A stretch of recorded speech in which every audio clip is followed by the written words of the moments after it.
Oi galera, tudo bem? Voltamos aqui então para o nosso episódio número 11 de O Cast dos Espíritos, um podcast segundo o Espiritismo. Eu sou Rodolfo e vou apresentar hoje o episódio aqui com o Dayan e a Jussara. Hoje o Valdir não está com a gente, ele está tirando as suas merecidas férias. Nós vamos tratar hoje do tema morte e desencarnação. Um tema muito importante, que atrai muito a atenção das pessoas, a curiosidade faz parte aí dos elementos mais importantes da história da humanidade. Acompanhe aí a nossa discussão e não se esqueça, a gente tem uma página lá no Instagram, @ocastdosespíritos, e também no Twitter, EspiritosCast. Deixe lá seus comentários, suas dúvidas, mande um direct pra gente, fazendo sugestão de temas para os nossos próximos episódios, e vamos ver se a gente consegue discutir aqui os assuntos mais relevantes e que despertam não só a curiosidade, mas o interesse de todos vocês. Acompanhe aí o nosso debate e não deixe de compartilhar o episódio, caso você goste dele. E se lembre também de ajudar o pessoal em casa, os amigos, a conferir como os podcasts funcionam. A mídia tem sido cada vez mais utilizada nos dias de hoje, mas tem muita gente que ainda não sabe acessar. Então dá uma forcinha, mostra aí no seu Spotify, no Deezer, na plataforma de podcasts do Google também, no iTunes. Estamos em todas essas plataformas agregadoras de áudios de podcast. Então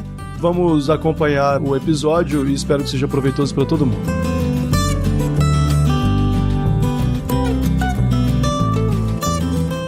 Bom, Dayan, o que a gente tem para discutir hoje sobre o fenômeno da morte, ou como os espíritos chamam, da desencarnação? Bom, Rodolfo, dando continuidade então a esses nossos tópicos sobre a vida espiritual, nós vamos tratar então desse fenômeno que permite a gente acessar essa outra realidade, que é a vida espiritual. Então, esse fenômeno é a morte, que é através dela, ou por meio dela, que a gente consegue acessar o mundo espiritual, ou melhor, a desencarnação, né? Então, morte e desencarnação, elas não são a mesma coisa.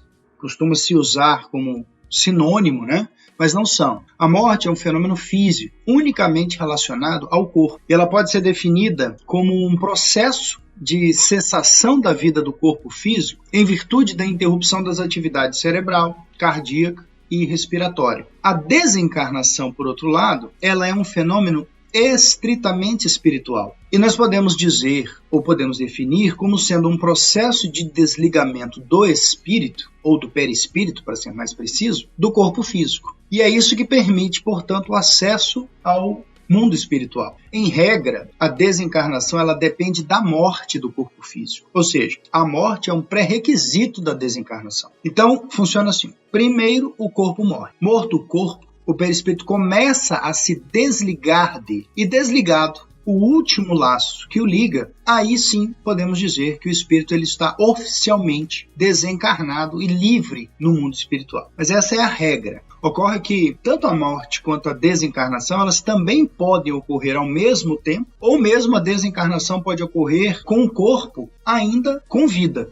conforme nos dizem os espíritos lá no Livro dos Espíritos, na pergunta 156. Então, nas mortes violentas e acidentais, a separação da alma e a cessação da vida, elas normalmente ocorrem simultaneamente. Atentem para o seguinte exemplo. Nas mortes por explosões, por exemplo, né, nos casos de homem-bomba, mulher-bomba, bomba atômica, enfim, de guerra, um exemplo extremo. Tanto a morte quanto a desencarnação, elas se dão ao mesmo tempo. Isso ocorre porque, na explosão, o corpo ele é desintegrado, ele é esfacelado em milhares de partes. E isso, ao mesmo tempo, promove também a desencarnação. Por quê? Porque a explosão ela faz com que o corpo deixe de existir. E já não existindo mais o corpo, porque ele foi desintegrado, completamente esfacelado, o espírito ele não tem mais do que desencarnar, ele já está desencarnado. Então, nesse exemplo, elas ocorrem simultaneamente. Bom, vamos aproveitar esse exemplo bastante extremo aí para abordar um outro tema que gera muitas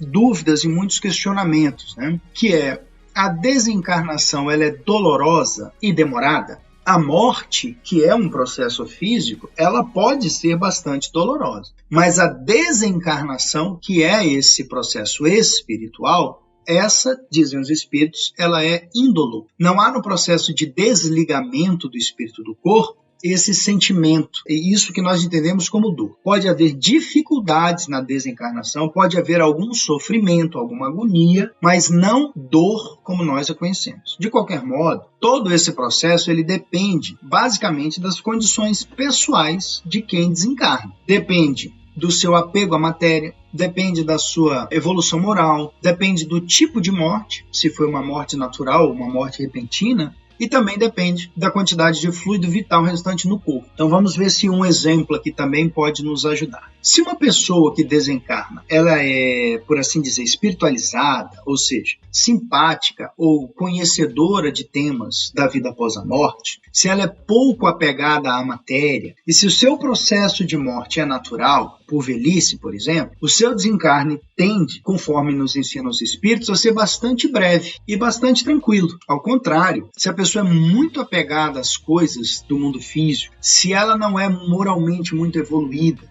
e se a morte é, por exemplo, repentina, não esperada, o seu processo de desencarnação ele tende a ser mais demorado, mas nem por isso doloroso. Pode até haver algum sofrimento ali por causa, das perturbações que ocorrem, mas não necessariamente doloroso. Em suma, esse processo de desencarnação ele depende demais das condições materiais e pessoais, ou seja, morais, de quem desencarna. E isso torna a experiência única para cada pessoa e a gente não tem, portanto, como dizer, nesse caso a desencarnação vai ser terrível, vai demorar demais, ou não, ali vai ser super rápido. Tudo é levado em consideração e essas condições pessoais elas são determinantes. Então nós não podemos de antemão dizer se um processo de A ou B foi mais ou menos demorado, mais ou menos sofrido, enfim.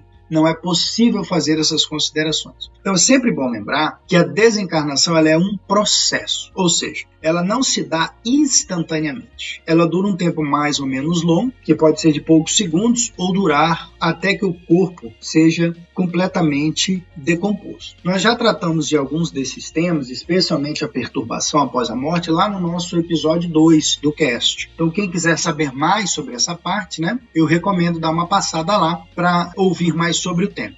Então é isso. Esses são os principais tópicos sobre a desencarnação, mas existem alguns outros que têm uma aplicação prática e que eu gostaria de discutir aqui com os nossos colegas, hoje aqui apenas a Jussara e o Rodolfo, já que o nosso querido amigo Valdir está de férias, mas não acredito que nós vamos dar conta aí nessa nossa discussão.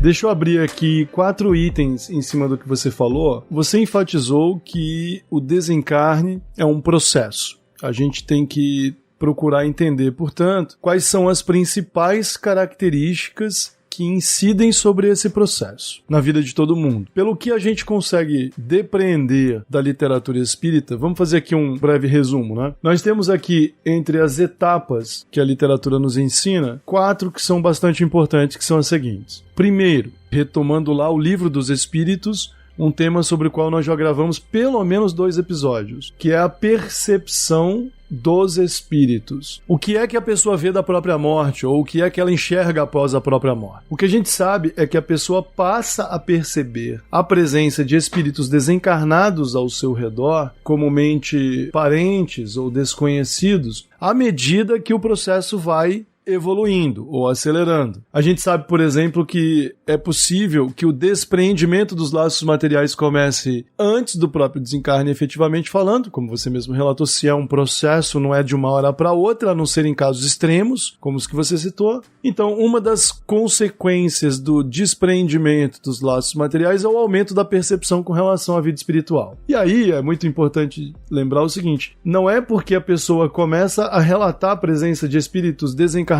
ao seu redor, a pessoa que está desencarnando, que ela ficou louca ou perdeu completamente o juízo, O fato é que ela simplesmente começa a retomar o que a gente poderia chamar assim, uma visão mais espiritual da realidade à sua volta. O processo de percepção da realidade espiritual é uma característica que já vai apontando o caminho da desencarnação. Uma segunda característica é o fato de que a natureza espiritual ao nosso redor, ela é povoada por espíritos já desencarnados que podem executar tarefas muito diferentes entre si. E uma das mais clássicas é a ação de espíritos especializados no processo de desencarnação. Nós temos relatos na literatura histórica sobre a presença desses espíritos na literatura egípcia, por exemplo, mesmo na literatura grega. No caso dos egípcios, os relatos eram ainda mais próximos do que nós temos hoje, com a presença de técnicos responsáveis por desligar os fios ou laços que uniam a alma ao corpo, né? A desencarnação, embora comece de baixo para cima e, portanto, comece das partes do corpo com menor sensibilidade para as partes do corpo com maior sensibilidade, e embora a gente possa se desligar do corpo sozinho, a gente sempre conta com algum tipo de auxílio, né? Por exemplo, um tema muito antigo também, que o Espiritismo elucida pra gente, é o fato de que a alma ou o espírito está ligado ao corpo por pontos de contato que a gente não consegue nem decifrar em número e intensidade, mas em grandes grupos a gente sabe que nos membros inferiores essa ligação é mais fácil de se desfazer, e à medida que nós temos, vamos dizer assim, uma relação de maior sensibilidade entre a percepção da alma com as partes do corpo que são responsáveis por manifestar a sensibilidade, a ligação é mais forte. Então, dos membros inferiores até a cabeça, nós temos um processo que se desenvolve em fases. E a última seria justamente a ligação do perispírito com o corpo, que está no cérebro, né? Ou na parte superior da cabeça. Então ali a ação dos espíritos especializados nos ajudando no processo de desligamento do corpo acaba sendo um procedimento delicado, né? Outro item importante dessa análise é a visão retrospectiva da vida corporal. Os espíritos relatam pra gente que diante da morte que está próxima, para eles houve um momento muito marcante. O fato de rever a existência que tiveram inteira, numa velocidade incrível, de uma forma que pudessem reviver em poucos segundos tudo que passaram na vida anterior. Essas experiências ficam gravadas no perispírito e a gente pode acessá-las, né? Essa retrospectiva é uma espécie de avaliação que a gente faz, uma espécie de avaliação autoconsciencial. A gente tem lá no livro Evolução em Dois Mundos um relato bastante intrigante do André Luiz sobre como funciona e para que serve esse momento de feedback, né? Ele é muito importante porque ajuda o espírito a tomar pé da própria existência na vida espiritual, né? Ele ajuda a gente a se reposicionar. Então a gente consegue fazer uma avaliação rápida, ok, eu reencarnei, a vida que eu tive, e agora eu vou tentar abrir os olhos para a vida espiritual. Por fim, uma quarta característica é o modo como acontece a transição direta para o mundo espiritual. Então, findo o desligamento dos laços que unem o espírito ao corpo material, o espírito livre pode adentrar o mundo espiritual. O nosso ouvinte precisa entender uma coisa que é a seguinte: esse espírito que acabou de desencarnar pode ter consciência de que está numa nova realidade, mas pode também encontrar-se completamente perdido, perturbado e confuso. Essa confusão pode ser bastante breve ou muito prolongada, depende do estado evolutivo da pessoa que desencarna. Já falamos disso lá no episódio 2 do podcast. Quem quiser saber mais, dá um retorno lá. Esse é um tema muito, muito interessante e muito complexo. E se a gente puder dar uma dica sobre a importância de aprender a morrer, que deve ser um aprendizado ao qual todos nós devemos nos dedicar, porque invariavelmente vamos desencarnar, né? Uma dica importante é a seguinte: não dá para improvisar níveis mais elevados de consciência. Então, se você se preocupa, por exemplo, com desencarnar e não ficar completamente perdido com relação à sua situação nessa etapa nova, é muito importante começar a se habituar com a ideia desde cedo, né? Treinar a consciência, projetar uma realidade posterior, e simplesmente se habituar à ideia de que o espírito sobrevive. Mentalmente, isso vai te ajudar bastante.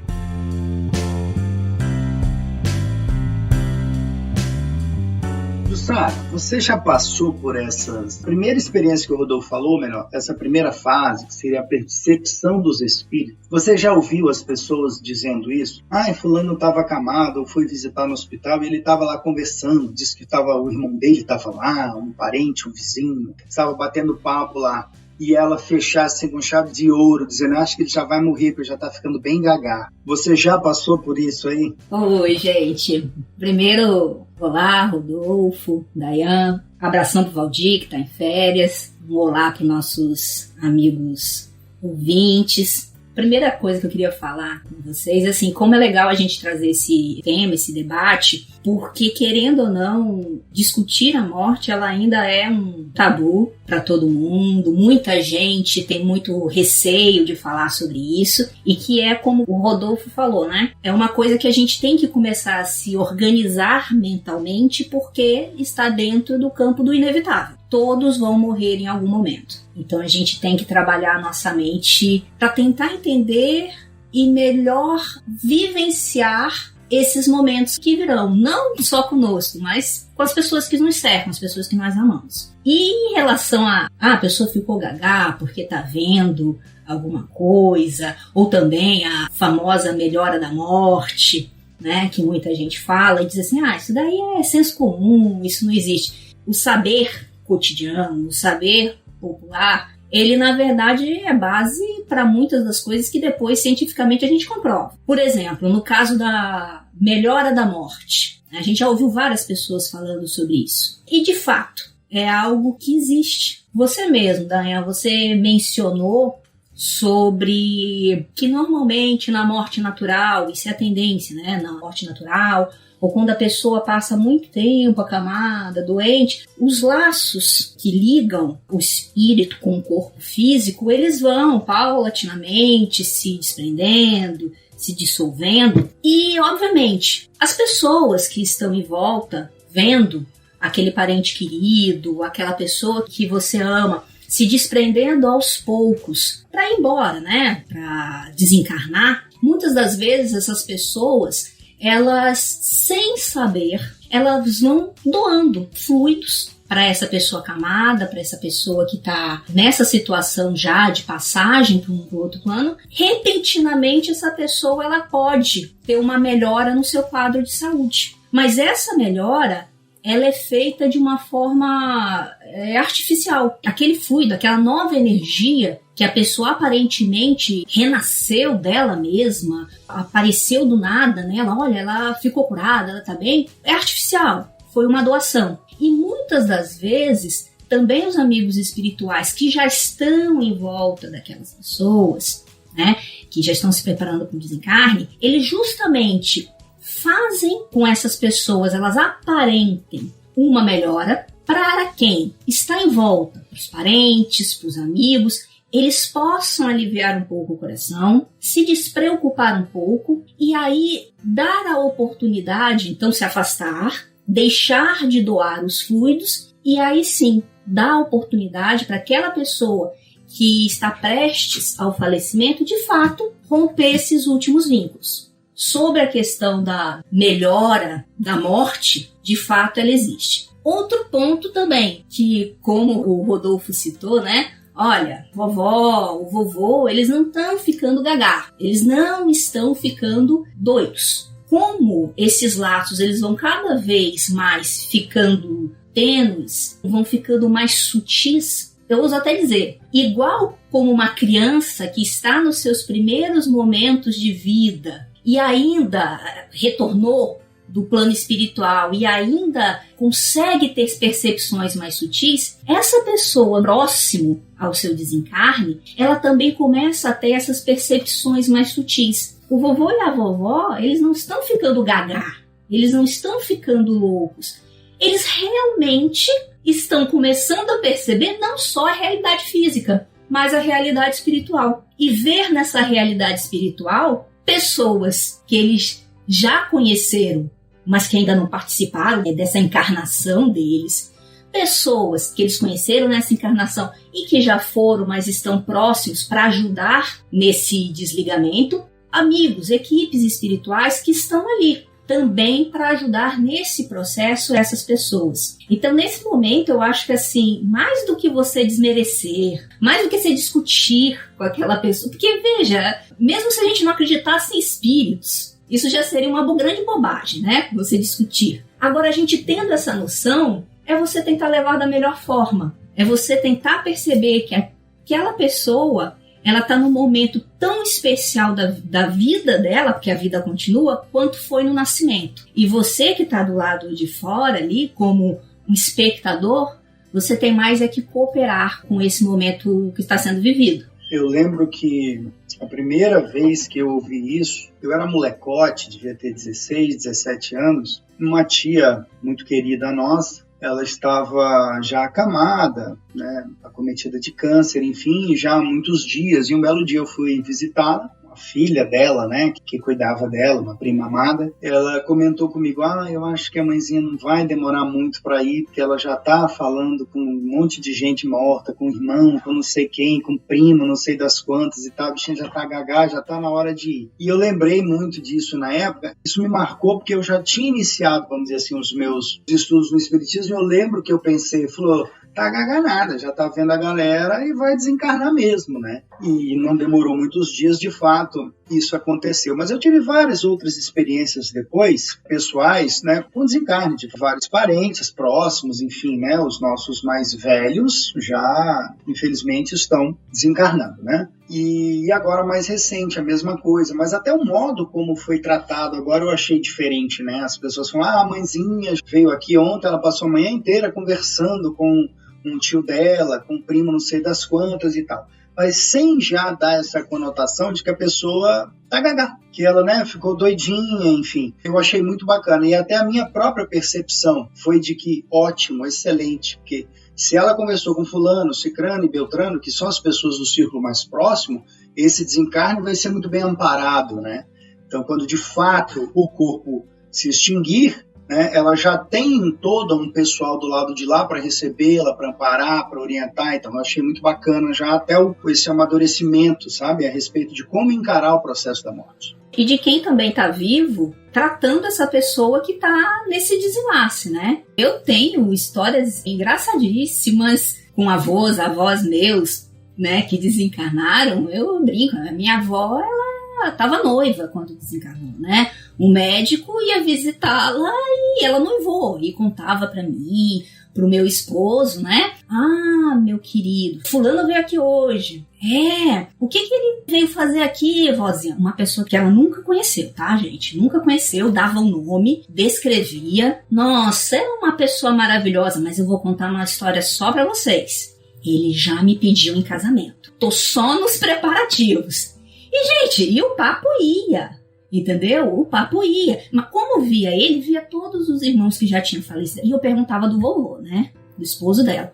E vovô? Ele tá sabendo desse seu novo casamento? Não, já conversei com ele, tá tudo tranquilo, ele também tá muito feliz. E assim, tudo numa paz maravilhosa. E assim, isso é um dos relatos. E eu sempre achei muito interessante, muito divertido. E volto a falar, ao invés de repreender, que eu sei que muitas pessoas fazem isso até por medo, não saber como agir, a gente mantinha a conversação, dizia, olha, só precisa ficar consciente, vovó, que às vezes não é bem assim, a senhora vai ter que esperar mais um tempo, enfim. Mas no fundo, né, qual a melhor forma para se comportar, né? Eu acho que é essa, você levando até tranquilidade pro coração daquela pessoa que, querendo ou não, já sabe que vai passar para um outro estágio, né? Porque por mais que a gente se prepare, que nós saibamos sobre a morte e faça essa preparação mental e tenhamos vivenciado isso diversas vezes nas nossas encarnações e reencarnações, desencarnações, isso está apagado da nossa mente mais próxima, né? Não do nosso subconsciente, mas está apagada. Inevitavelmente você sente aquele receio como você sente o receio de uma mudança de país, né? Eu tô indo para um lugar que eu não sei muito bem como é.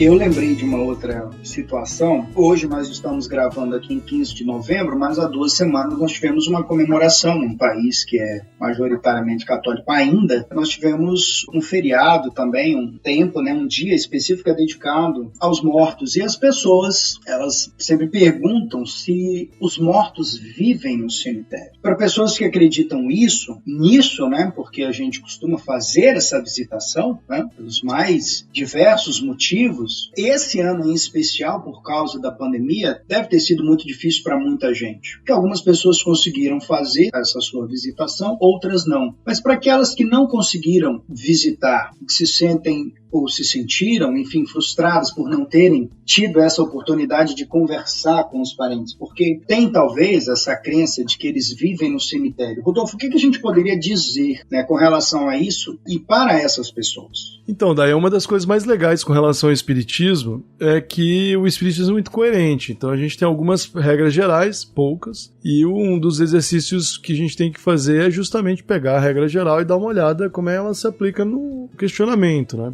Nós não temos dogmas, então a gente não sabe qual é o alcance de cada uma dessas regrinhas, o alcance absoluto delas, provavelmente a gente não tem, depende do nosso entendimento, mas vamos lá. Os espíritos vivem como mentalmente são capazes de viver. A gente falou mais cedo sobre o nível de consciência que os espíritos têm da própria desencarnação. E isso varia quase que ao infinito, digamos assim, porque nem todos nós nos preparamos adequadamente para enfrentar a realidade espiritual. Por exemplo, a gente não concebe a ideia de uma realidade espiritual. Portanto, quando desencarna, fecha os olhos. Luta contra esse reconhecimento. Se você pegar a maioria dos cristãos, na cabeça deles, eles passam a vida alimentando a ideia de que ao desencarnar vão dormir à espera do juízo final. O que acontece quando eles desencarnam? Eles dormem. O que parece um absurdo, mas não é. Se a gente aplicar a regrinha, qual é a regrinha? A gente vive como pensa, a gente vive em conformidade com os hábitos que a gente alimentou a maior parte da vida. Se você alimentar a ideia de que vai esperar pelo juízo final quando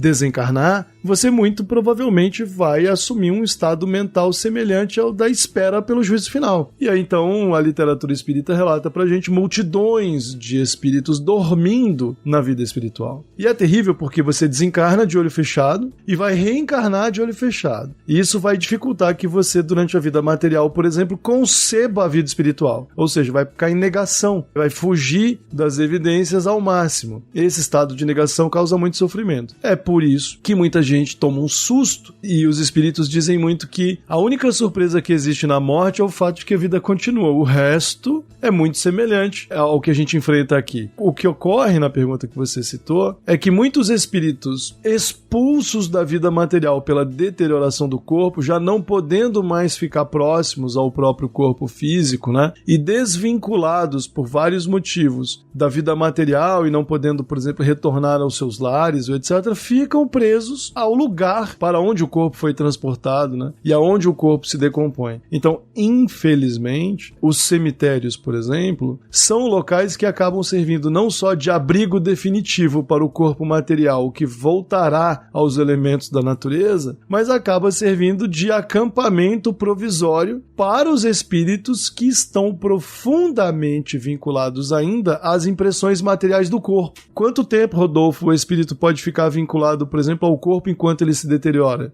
A gente também não sabe, a gente não pode dizer que existe um tempo definido. É o tempo da capacidade mental do espírito de se desapegar. Ou seja, pode ser o caso de encontrar espíritos que estão ali por alguns dias ou por algumas dezenas de anos. Sabe-se lá se por mais tempo. Tudo depende do apego. Então a mente é tudo, né? Não se trata de dizer que o corpo vai manter o espírito vinculado. O corpo em breve vai simplesmente se desintegrar. Mas mentalmente o espírito pode ser tão apegado à identidade corporal material que não saia dali. Você falou em processo, né, Dayane? Acho que é a palavra-chave do nosso episódio. Então existe um processo gradual aqui. Nós vamos encontrar espíritos profundamente vinculados à memória da identidade material e, portanto, ficarão presos ou tentarão ficar presos ao corpo, à cova, à lápide e depois, quem sabe, à casa de onde partiram e às pessoas com quem estiveram vinculadas por muito tempo. Pode ser o caso de isso durar apenas alguns minutos e o espírito então seguir adiante e procurar outro caminho para ele. Tem um livro muito interessante, ganhou o maior prêmio da literatura americana uns 2 anos atrás, chama Lincoln no Limbo. O ex-presidente Abraham Lincoln perdeu um filho de 10 anos de idade, né? E esse livro é um livro de literatura, de ficção, narra o sofrimento do presidente americano, né, com relação ao filho.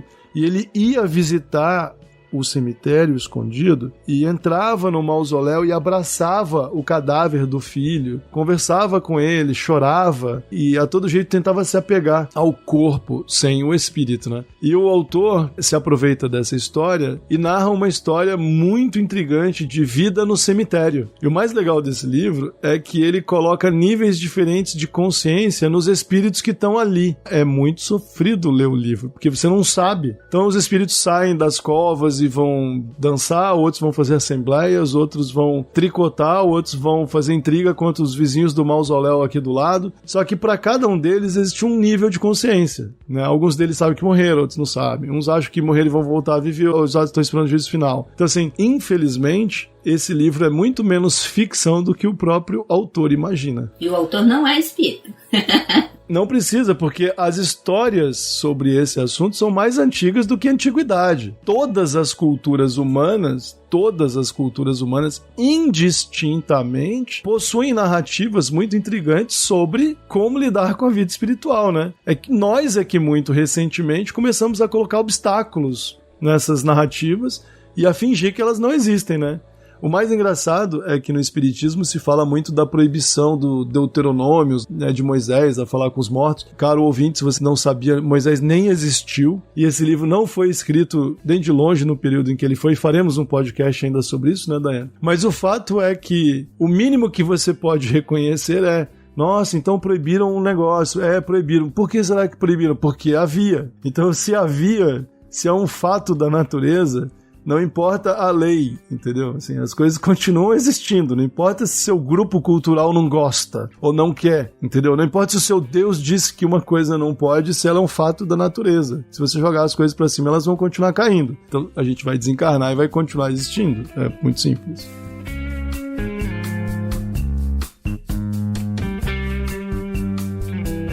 Sempre que me perguntam isso, né? Que as pessoas dizem: Dayan, mas os mortos morrem, eles moram no cemitério, né? A resposta, ela vem sempre automática, assim: não enquanto humanidade, né? Mas que há os que vivem no cemitério, sim, sem dúvida, pelas razões que o Rodolfo até já colocou, e muitas outras que a gente, obviamente, não conhece. Então, me parece que essa preocupação das pessoas de irem é muito válida, porque a gente não sabe se, de fato, aquele parente dela está lá ou não. Mas a questão não é nem só essa. Que, embora eu não saiba que eu posso contatar, por exemplo, né, o espírito de um parente querido que se foi, mas se eu mentalizá-lo que ele vai estar no cemitério naquele dia específico do ano, né? Se eu for lá, eu vou me encontrar com ele, porque ele foi chamado. Seria muito interessante se as pessoas, obviamente, pudessem perceber que elas podem fazer isso em casa. Elas não precisam esperar um dia do ano. Elas poderiam fazer isso todos os dias, né? Isso talvez nos processe mais alento, mais conforto, mais tranquilidade para bater essa conversa, esse falar sozinho com esse ente que ninguém vê. Não, o fulano está falando sozinho. Que mal haveria nisso, né? Mas isso me puxa uma outra questão, que é, nós estamos falando dos entes desencarnados, mas de uma perspectiva de alguém que já desencarnou há muito tempo e que nós vamos, né, visitar nesse dia. Mas a minha questão é: e o desencarne mais recente? E o desencarne de alguém que é muito próximo, né?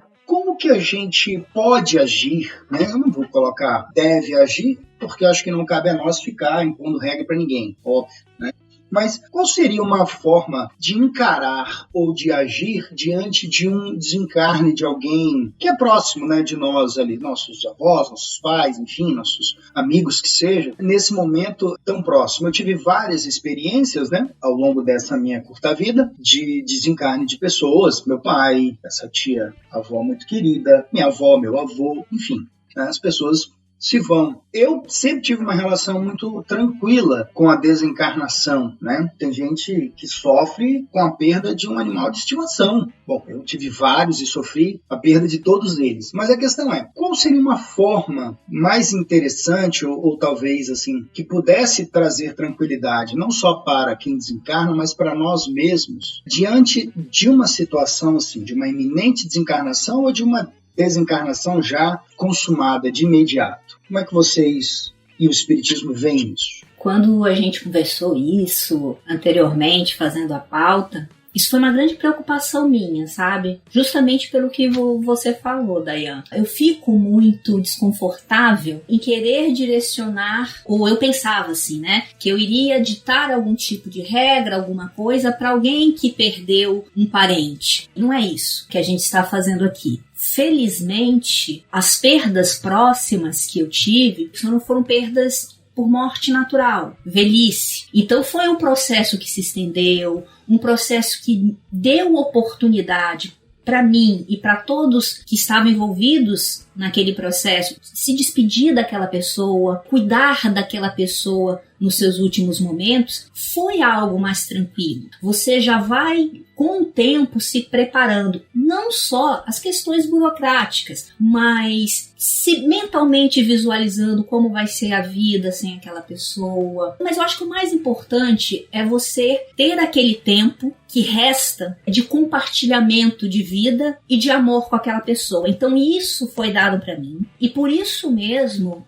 o processo foi muito tranquilo. Quando ocorreu, houve a tristeza, minha mãe, irmã, sobrinha, choraram bastante, mas foi algo que foi suave. E eu acho que por ter sido suave pra gente, também foi suave para aqueles que desencarnaram. Agora, o que falar, por exemplo, para alguém que perde um ente querido de uma forma brutal ou de uma forma repentina? Nesse momento, para mim, é um pouco mais difícil me posicionar. De toda forma, eu acho que mais do que aquela pessoa que perdeu o parente, né, aquela pessoa que ama, né, quem está em volta, eu acho que tem um papel muito importante de ser uma base, de ser um ponto forte para aquele que perdeu o ente de uma forma violenta ou de uma forma repentina, né, ele poder sentir que tem que se segurar, tem alguém para compartilhar aquela dor e compartilhar de uma forma também tranquila e calma. O luto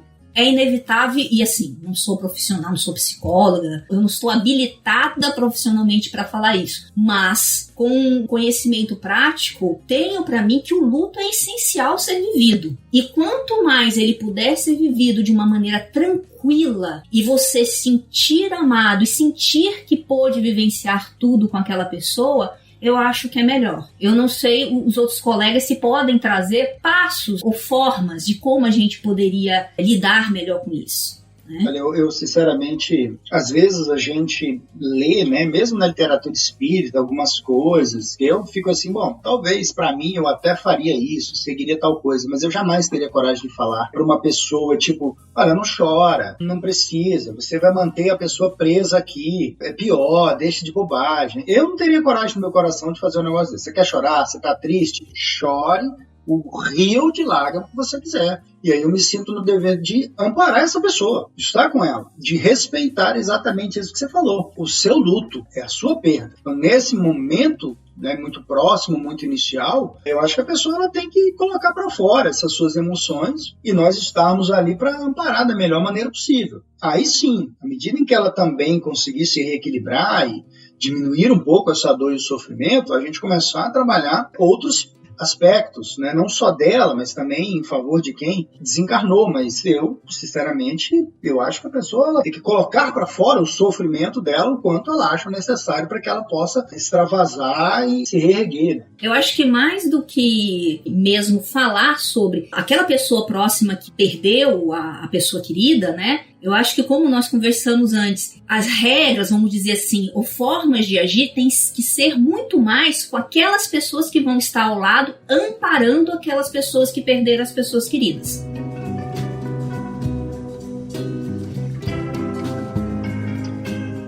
Eu concordo com tudo que vocês estão dizendo e quero abrir aqui o que eu acho que pode ser o próximo passo disso, né? A fala de vocês tem um foco muito forte no respeito que a gente tem que ter, não só pelas crenças e convicções das outras pessoas, mas pela capacidade de cada uma delas de enfrentar o que mais ninguém pode entender que elas estão passando, né? As experiências são profundamente individuais e a história da religião é marcada por muito desrespeito, né? E a gente tem que ter isso como um foco, não só da nossa capacidade de divulgar o espiritismo, mas da nossa capacidade de conviver com as pessoas. Então isso é um ponto muito marcante. Eu gostaria de chamar a atenção, dito isso, para o que eu acho que pode ser o próximo passo da reflexão, né? Que é o seguinte, assim como a gente falou mais cedo, a gente vai ter uma experiência ou a gente vai viver em conformidade com os hábitos que nós alimentamos ao longo da vida. Ou seja, nesse caso, importa muito o modo como a gente concebe a vida e a própria morte. Então, o ouvinte precisa entender que as reações que ele vai ter diante da morte são relativas ou guardam relação com os seus hábitos mentais, as suas crenças e as suas convicções. E é aí que o Espiritismo tem muito a oferecer, né? Porque a gente vai se habituando ao longo da vida com a possibilidade de sobreviver à morte, né? A gente vai dizer que, inclusive, a morte não existe, porque o fenômeno da desencarnação é natural, nada acaba, ninguém de fato morre. E isso vai nos ajudar. Isso vai vir em nosso socorro nos momentos mais difíceis. Isso não significa que se você perder um filho num acidente, você não vai sofrer. Até porque a separação e o distanciamento vão impor dor e sofrimento. Não importa que você saiba que ele vai continuar existindo. Veja, o espírito sobrevive ao desencarne. Mas o seu filho, ele não será mais o seu filho. Então eu tenho um filho de 10 anos e uma filha de 12. São espíritos imortais que existiam antes de serem meus filhos e, deixando este corpo material, continuarão existindo como espíritos imortais, certo? Mas eles não serão mais os meus filhos. Eles são meus filhos por quê? Porque seus corpos materiais foram gerados a partir da concepção biológica desta encarnação, não é? Mas eles não são, em essência, filhos do Rodolfo e da Luciana. Eles são espíritos imortais. Eu não sei qual é o nome que eles tinham antes, ou a identidade que eles assumiam antes. Talvez a minha filha tenha sido minha mãe, tenha sido minha bisavó, ou talvez tenha sido, inclusive, minha companheira em outras encarnações. E, provavelmente, deixando esta vida material, ela vai reassumir identidades antigas ou criar uma outra para ela. O fato é, se a minha filha de 12 anos desencarnar, né, de um momento para o outro de uma forma trágica, isso vai impor um sofrimento a mim, a minha esposa, ao irmão e a nossa família que é enorme, porque a identidade de minha filha não existirá mais. Isso não tem nada mais natural do que a dor proveniente do encerramento brutal de uma identidade que forma a nossa mente na vida material. Isso é muito doloroso. Eu nem consigo imaginar o que passa um pai ou uma mãe que enfrenta uma situação como essa. Por outro lado, ou talvez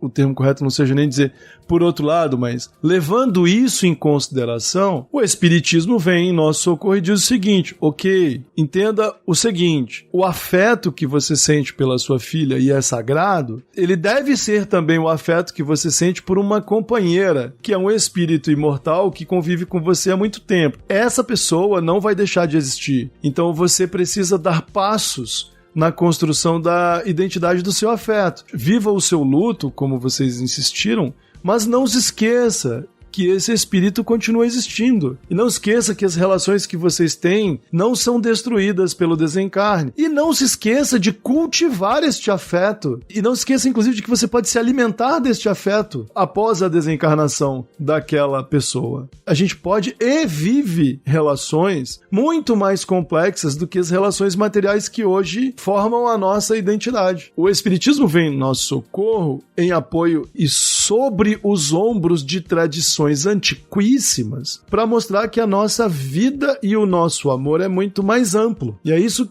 que a gente esquece. Quando eu leio sobre culturas antigas, a coisa sobre a qual eu mais me deslumbro é o modo como as tradições cristãs ocidentais destruíram, mais do que ajudaram a reforçar, laços de afeto. Ao ensinar para as pessoas que o amor é o sangue, ao ensinar para as pessoas que a gente deve ter expectativas com relação ao juízo de Deus que irá separar o bem do mal, as tradições ocidentais cristãs colocaram barreiras no afeto que são muito cruéis. Então, boa parte dos cristãos morrem de medo da morte, não só por causa da separação, mas eles têm medo do céu e do inferno. Eles têm medo da separação. Imagine que você tem que esperar o juízo final, e no juízo final, suas filhas e seus filhos serão separados de você e você vai viver na eternidade com seu cunhado. Já pararam pra pensar nisso? O meu cunhado é uma pessoa fiel a Deus. Meu sogro também. Mas minha filha não. E eu vou viver na eternidade com meu cunhado. Fala sério. Imagina que coisa horrorosa. Eu tenho muita dificuldade em entender que uma pessoa sensata possa acreditar que vale mais a pena passar a eternidade sentado no trono do Senhor, ao lado da glória de Deus, com o seu concunhado, mas que seus filhos ficaram para trás. Assim, não dá para entender por que essa ideia parece alimentar mais o amor e o afeto, né, do que ir aos infernos buscar os seus filhos que ficaram para trás. Então, assim, o que o Espiritismo nos mostra é que a nossa visão do afeto é muito pequena, muito limitada, até muito tola em vários aspectos. Então, quando eu leio sobre culturas antigas na Mesopotâmia, quando eu leio sobre culturas antigas no Egito ou na Grécia, a nossa parece muito infantil. Então, os gregos alimentavam culturas de afeto familiar e de vida após a morte que eram muito mais adultas do que boa parte da nossa cultura hoje. Não tinham esse medo desesperador do desencarne, nem entre jovens, nem entre idosos, conviviam com a morte, que é um fenômeno natural da vida. Então o sujeito saía, entrava no barco para ir fazer comércio, posso morrer, se eu não voltar, continuem aqui, ó, a mulher vai ter que casar de novo, precisa de, se for o caso, meus filhos aqui, honrem aqui a memória do pai, mas sigam adiante. O soldado ia pra guerra, bom, eu sou um soldado, morrer é o mais óbvio, mas eu tô indo para cumprir minha tarefa. Então, assim, é normal isso aqui, é o que se espera que aconteça. Não é uma coisa de seriado de TV, era natural. E quando a gente olha para as culturas orientais, era mais natural ainda conviver com o desencarne. E onde a ideia de reencarnação floresceu, o caminho parecia ainda muito mais natural. Olha, se eu sou o pai de vocês, eu vou viajar, eu preciso ir buscar o comércio lá longe. Um dos fatos da natureza é que o meu barco pode virar e eu posso desencarnar. Chorem, homenageiem a minha memória e alguém assuma o meu lugar. E a comunidade vai ajudar vocês, inclusive, a curar a ferida. Como? Continuando. Mais dia menos dia eu reencarno. Eu vou ser o neto da família. Eu posso, inclusive, receber o nome que eu tive. Então eu vou ser o fulano terceiro. E assim a comunidade ia se restaurando e a vida ia continuando. As crenças cristãs precisam ser reformuladas. E a dor, que é um elemento natural da nossa existência, não precisa ser sofrimento interminável. E é isso que o Espiritismo tem de mais valioso para nos ensinar, eu acho.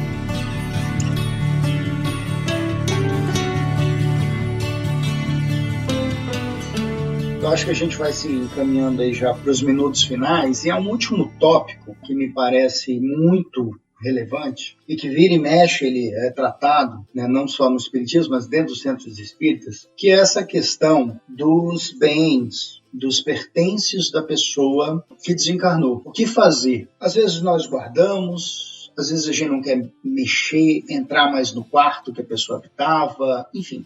São inúmeras as situações. Aqui também o Espiritismo acaba tendo uma abordagem que ela, em alguns momentos, beira a insensibilidade. Há uma grande preocupação com a pessoa que desencarnou, mas nós acabamos sendo exortados, né, vamos dizer assim, a ter algumas atitudes que são, por assim dizer, importantes talvez para o desencarnado, mas que elas ignoram completamente o encarnado, impondo obrigações ao encarnado do que ele não deve fazer, apesar do seu sofrimento, que basicamente é desconsiderado, levando em consideração apenas o desencarnado, como se essa relação entre os dois, que eles é que conhecem muito bem, fosse do domínio de pessoas que são estranhas a essa relação. Então, nós temos orientações como não guardar os objetos, se desfazer de tudo, para que a pessoa não fique vinculada ao plano físico. E eu sempre achei isso um pouco assustador, para ser bastante educado. E se você conversar com alguém, por exemplo, que trabalha numa funerária,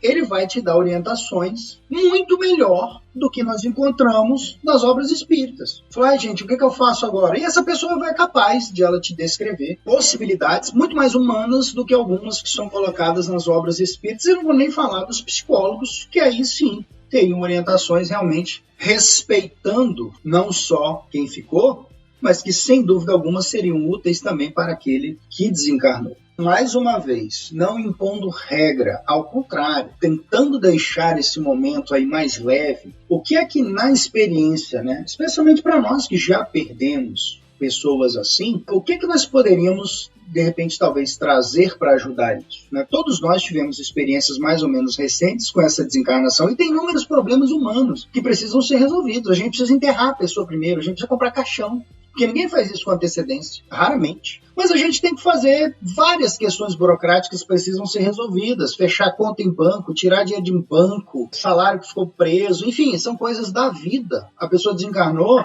mas eu tenho que resolver essas questões, né? Então, as questões burocráticas me parece que são as primeiras coisas que a gente tem que providenciar, apesar de todo o sofrimento. A gente tem que colocar uma burocracia em dia, porque senão a gente não consegue sequer enterrar essa pessoa, já faz parte disso. Tem que tirar a certidão de óbito, né? Tem que comprar um lugar no cemitério, enfim, são coisas que precisam ser feitas. Ok, mas nós conseguimos isso. E depois? O que eu faço com os bens da pessoa que eu amava? Como é que nós devemos, talvez, um agir mais leve para as fases seguintes, para quem ficou vivo? Bem, como sempre, eu venho falando, eu acho que não tenha pressa. Acredito fielmente que ninguém há de criar um santuário para aquela pessoa, fechar o quarto com as coisas, seja a melhor saída. Mas dê tempo ao tempo e se dê tempo, né? Não tenha pressa. Além das questões burocráticas, você pode, com calma, separando os bens. E bens, quando a gente fala, roupas, objetos pessoais, livros, cadernos, porque esse processo também, ele vai cooperar com o teu luto. E também com a vivência que aquele espírito desencarnado, que às vezes ainda está próximo da família, ele vai conseguir aos poucos se despedir também. Naquele momento que você começa a juntar aqueles bens, aqueles objetos pessoais daquela pessoa, você vai rememorando ela, você vai repassando pelos momentos bonitos que viveu com ela, os momentos também mais difíceis que você viveu com ela. E aí você vai poder observar o que você deve fazer com aqueles bens. Será que era do agrado dele a doação? Eu posso doar aqueles bens. E aqueles bens que têm maior valor sentimental, eu posso tentar deixar eles por um momento final. Eu posso encontrar um lugar para que pequenas lembranças físicas possam me trazer, quando eu quiser, um olhar mais forte, uma visão mais forte, né? Aquela lembrança física pode ser permanecida, não tem problema nenhum. Uma foto, uma caneta, que era aquela caneta que seu pai sempre amou, um relógio que seu pai sempre amou, ficar com você, né? Muitas vezes a gente fala assim, não, tem que doar tudo, porque é isso que é o bem a ser feito. Calma, é isso que você quer fazer? Então faça as coisas passo a passo, dê tempo para você, ao se desprender dessas coisas e vivenciando o seu luto, e para aquele espírito que talvez esteja próximo, também compreender que chegou o momento em que, apesar de amar, apesar de vocês permanecerem juntos enquanto almas que se amam, vocês vão estar vivendo em locais diferentes. Eu tenho pouquíssimas coisas dos meus avós, mas o pouco que eu tenho de objetos pessoais, eles são para mim hoje não um motivo de tristeza, mas um motivo de felicidade extrema, porque eu não olho para aquilo e vejo como um momento triste, mas eu vejo como um momento de rememorar tudo de bom que eu vivi com eles. E mais do que isso, todas as coisas que eu mantenho eles vivos, sempre quando eu falo sobre eles. E inclusive até muito engraçado, porque meu esposo, ele nunca vivenciou fisicamente com meu avô, que faleceu antes de eu conhecê-lo. E muitas das vezes o meu esposo diz, nossa, parece que eu vivi com o seu Inácio, porque a memória que eu tenho dele é muito forte. Eu até me emociono quando eu falo isso, porque mais do que manter coisas, eu acho que o que vai trazer essas pessoas sempre junto da gente é a lembrança, né? E o amor que você sentiu. Porque as pessoas talvez usem termos muito pesados, tipo, né, se livrar das coisas. Eu lembro que o meu avô, quando ele desencarnou, ele tinha dezenas de camisas, que era o estilo de camisa que ele usava, e talvez tivesse camisas que ele nunca nem usou, de tanta camisa. E aí, o que se faz com as camisas? Bom, ele não vai usar mais, mas existem outras dezenas de pessoas na cidade que não têm o que vestir. Então, me parece que esse é um bom caminho. Primeiro, para nós irmos, né, nos acostumando a nos afastarmos um pouco, a nos desprendermos das coisas, mas também auxiliando. Então, me parece que é um raciocínio que a gente pode ter nesse momento. Eu vou me livrar das coisas. Não, eu vou doar essas coisas, porque aquele que se foi, que eu amo e que eu tenho total consideração, ele não vai mais usar, mas os objetos, esses bens dele, podem ajudar outras pessoas. Mesma coisa com os livros, por exemplo. Os livros vão servir para o conhecimento de inúmeras pessoas. Doar para uma biblioteca. Se são livros técnicos, né, porque ele era um profissional, doar para uma universidade, porque outras pessoas vão se servir desses objetos, né? Então não é se livrar das coisas, mas dar uma destinação que seria bem agradável a essa pessoa, porque vai ser agradável a você e será também aos demais. Mas eu não posso ter nada dele aqui na minha casa porque eu vou deixar ele preso aqui, não vou me livrar dele. Eu acho um absurdo falar um negócio desse. Né? Sei lá, a pessoa era um atleta e teve uma competição X que, poxa, para ele ainda quando menino foi um negócio sensacional. Ele tinha o maior carinho por aquilo. Ok, guarda a medalha dele. O troféu, seja o que for, ali é um lugar onde você vai ver, que você vai lembrar com muito carinho. Então, a gente não precisa se livrar de tudo. A gente pode guardar alguma coisa muito importante, que para ele era muito importante, sim, porque vai ser sempre uma memória. Eu me recuso a dizer que aquilo vai manter a pessoa presa dentro de casa. Ora, mas eu estou me nutrindo um sentimento, né, de amor e de carinho, de afeto pela pessoa que conviveu comigo. Eu acho que a gente tem que ter algumas coisas e a gente precisa ter um limite. Eu acho isso a coisa mais absurda do mundo. Tem essa impressora dele aqui. A impressora pode servir para mim, mas pode servir para outra pessoa. Mas fotos, poxa, eu queria ter um quadro de fotos, porque eu quero sempre me lembrar da pessoa. Não se livra disso porque você vai manter ele preso dentro da sua casa. Que coisa absurda, né? Então tem um pouco de, caridade e respeito pelos outros. Então eu acho que é bem isso. A gente tem que cuidar da burocracia, a gente pode separar aqueles bens e doar que eles serão úteis para outras pessoas. E esses objetos sentimentais a gente guarda por último, analisa com calma.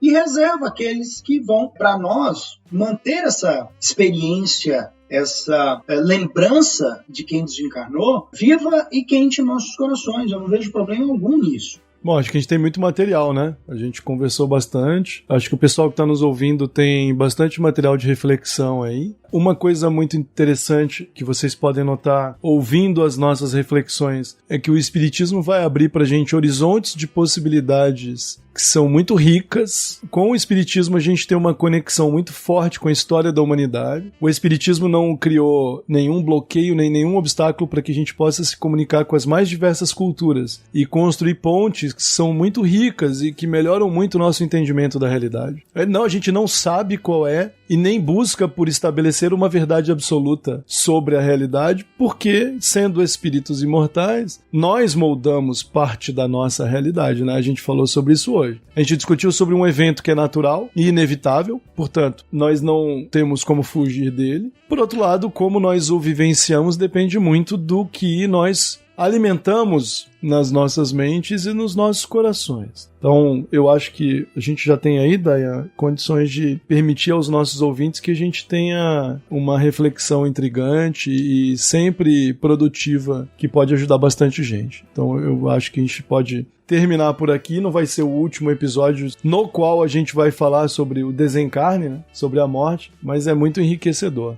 Eu só queria lembrar o seguinte, né? Discutindo o processo do desencarne, o modo como nos comportamos, o que devemos fazer ou o que podemos fazer para tornar as coisas menos difíceis, já que elas nunca deixarão de ser difíceis, poucas coisas podem ser mais fantásticas do que ter a absoluta certeza de que a coisa mais valiosa para qualquer um de nós é a possibilidade que nós temos de nos reencontrarmos, né? E de reestabelecermos as nossas relações. E quando eu falo em reestabelecer, é sempre bom não esquecer. Não existe um abismo que separa a realidade material da realidade espiritual. Aliás, a palavra abismo, inclusive, foi a palavra usada por Platão lá no Mito da Caverna, na República, né? Para o Platão havia um abismo que separava o mundo sensível do mundo inteligível, né? Nós aprendemos com o Espiritismo de que não existe abismo. Então, nossos entes queridos, as pessoas que nós amamos e que deixaram a vida material, circulam entre nós. Estão constantemente próximas da gente. O abismo, na verdade, está na nossa dificuldade de entender que entre a vida material e a vida espiritual não existe um abismo. Que existe, na verdade, graus diferenciados de percepção, mas que não inibem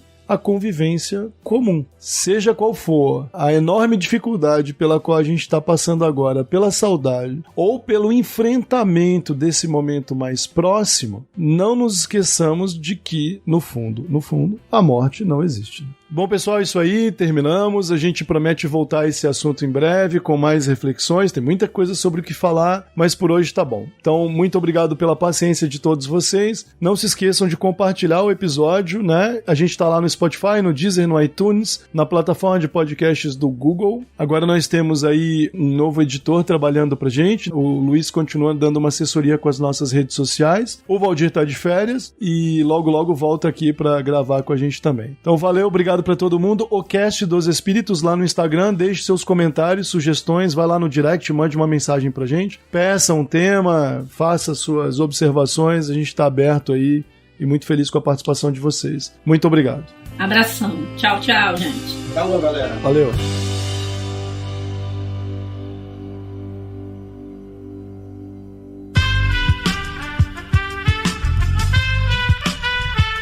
Esse podcast foi editado por Aerolitos Edição Inteligente.